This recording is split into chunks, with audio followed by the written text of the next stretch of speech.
নমস্কাৰ সকলোকে অন্য এটা ভিডিঅ'লৈ আপোনাক স্বাগতম জনাইছোঁ। গতিকে আজি এটা বহুত গুৰুত্বপূৰ্ণ ভিডিঅ' লৈ আহিছোঁ আপোনালোকৰ মাজলৈ।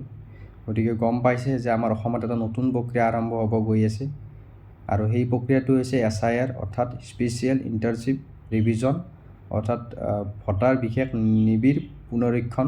এইটো প্ৰক্ৰিয়া আমাৰ অসমতো হ'ব গৈ আছে, অলৰেডি বিহাৰত হৈ গৈছে বা অলৰেডি বিহাৰত চলি আছে। যে এই প্ৰক্ৰিয়াটোৰ মাধ্যমেৰে বিহাৰত 65 লাখ ভোটাৰক ডি ভোটাৰ কৰা হৈছে।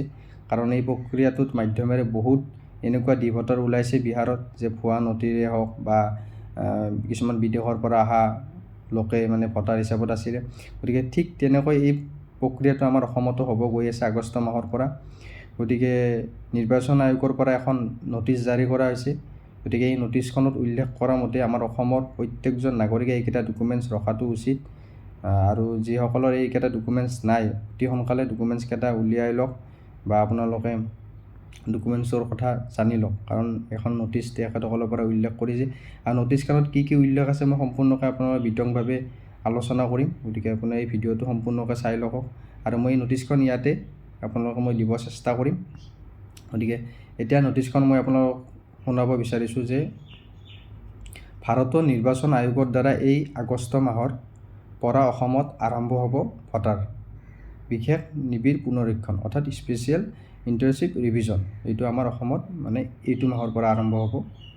গতিকে তাত কিছুমান উল্লেখ আছে যে এই প্ৰক্ৰিয়াত নিৰ্বাচন আয়োগৰ দ্বাৰা নিয়োজিত বিষয়াই ঘৰে ঘৰে প্ৰতিজন ভোটাৰক একোখনকৈ ফৰ্ম ফিল আপ কৰা বা নিম্নলিখিত নথিসমূহ জমা ল'ব।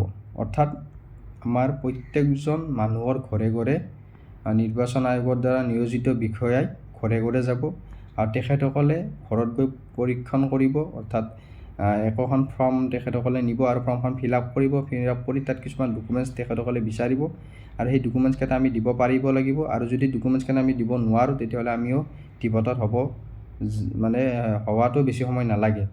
গতিকে এতিয়া কি কি ডকুমেণ্টছ লাগে বা তেখেতসকলে কি কি ইয়াতে উল্লেখ কৰিছে মই আৰু এবাৰ শুনাব চেষ্টা কৰিম।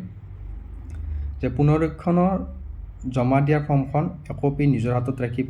অৰ্থাৎ তেখেতসকলৰ এখন নিজৰ হাতত ৰাখিব আৰু এখন আপোনাক দি থৈ যাব। আৰু সেইখন যদি আপোনালোকে পুনৰীক্ষণ ফিল আপ কৰাৰ ফৰ্মখন জমা দিবলৈ নাপাহৰিব। জমা নিদিলে ভোটাৰ তালিকাৰ পৰা নাম কৰ্তন কৰা হ'ব। অৰ্থাৎ তেখেতসকলে এখন ফৰ্ম দিব আৰু ফৰ্মখন আপোনালোকে ফৰ্ম ফিল আপ কৰিব লাগিব বা তেখেতসকলেও কৰি দিব পাৰে।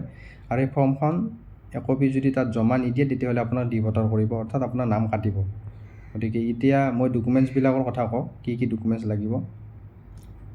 এক নম্বৰটো হৈছে 1987 চনৰ জুলাই মাহৰ আগত, ভালকৈ শুনিব যে 1987 চনৰ জুলাই মাহৰ আগত জন্মগ্ৰহণ কৰা ভোটাৰ এইকেইটা ডকুমেণ্টছ ৰাখিব লাগিব। নিজৰ যিকোনো পৰিচয় পত্ৰ, নিজৰ নাম থকা 2005 চনৰ ভোটাৰ তালিকা লাগিব। যিসকলে 1987 চনৰ জুলাই মাহৰ আগত জন্ম পাইছে তেখেতসকলক 2005 চনৰ ভোটাৰ তালিকাখনত যদি নাম আছে তেতিয়াহ'লে কোনো ধৰণৰ ডকুমেণ্টছ নালাগে।